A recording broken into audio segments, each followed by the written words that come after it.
Mga kababayan, ngayong araw ng kalayaan, sa panahong maraming tinig ang nagtatalo, maraming pananaw ang nagkakabanggaan, at maraming Pilipino ang naghahanap ng katotohanan, malinaw ang isang bagay.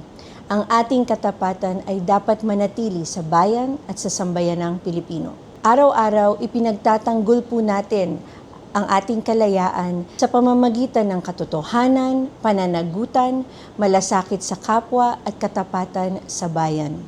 Dapat po ay nagsisikap tayo para sa tama kahit na mahirap.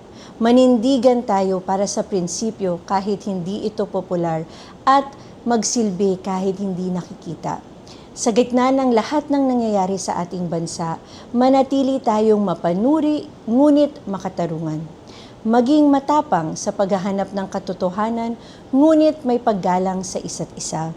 Maging matatag sa ating mga paninindigan, ngunit bukas sa pakikinig, sapagkat ang isang malayang bansa ay hindi lamang binubuo ng mga taong malayang magsalita, kundi ng mga mamamayang handang makinig, umunawa, at magtulungan para sa ikabubuti ng mas marami.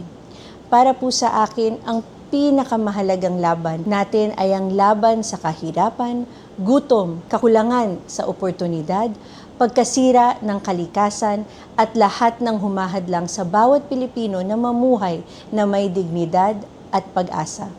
Sa panahong marami ang nagkakaiba ng pananaw, naway hindi tayo mawalan ng kakayahang makinig sa isa't isa. Sa kabila ng mga pagsubok at pagkakaiba, manatili sana tayong matatag.